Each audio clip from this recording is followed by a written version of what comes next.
Grenada is as beautiful as many other Caribbean islands, yet its tourist industry is small. That's because reaching the island usually requires a stopover in Barbados.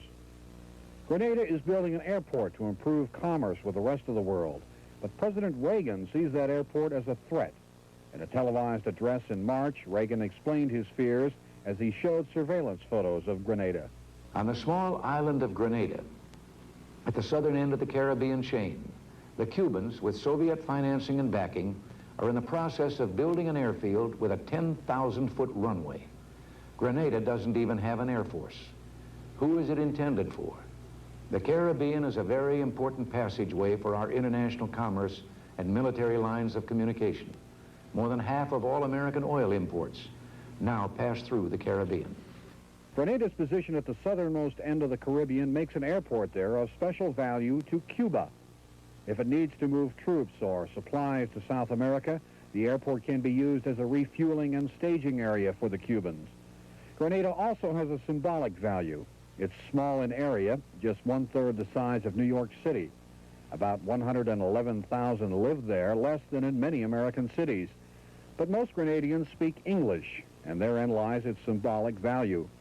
In the minds of the people who play geopolitics, English-speaking nations are expected to be more pro-American than their Spanish-speaking neighbors. Because of that, Grenada's friendship with Cuba hurts America's image more than the friendship of Spanish-speaking nations with Cuba. But the military takeover in Grenada can also hurt the communist image. The shooting of Prime Minister Maurice Bishop while he was in a crowd of 3,000 supporters damages the claim that Grenada's communist government is legitimate. Communists often criticize U.S.-backed military dictatorships like Chile for their use of force against their own people. Now that same criticism can be used against Grenada. Charles Hoff, CNN. First, and of overriding importance, to protect innocent lives, including up to 1,000 Americans whose personal safety is, of course, my paramount concern. Second, to forestall further chaos. And third, to assist in the restoration of conditions of law and order and of governmental institutions to the island of Grenada, where a brutal group of leftist thugs violently seized power, killing the Prime Minister, 3 cabinet members, 2 labor leaders, and other civilians, including children.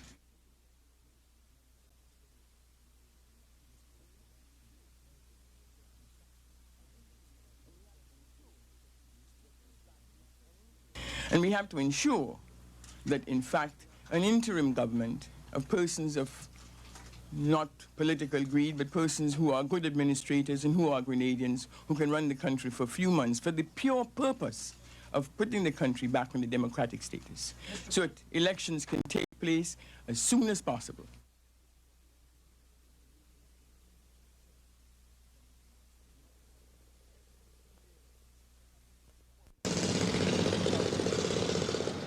"6:20 this morning, 48 hours after the savage suicide attack. The grisly business of untangling thousands of tons of steel and concrete has gone on without cease.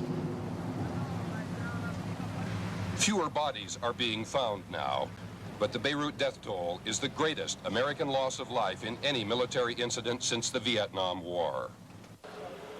Last night, a convoy rumbled into the American camp as the Marines began to keep their promise to bring the garrison back to strength with more forces from the States.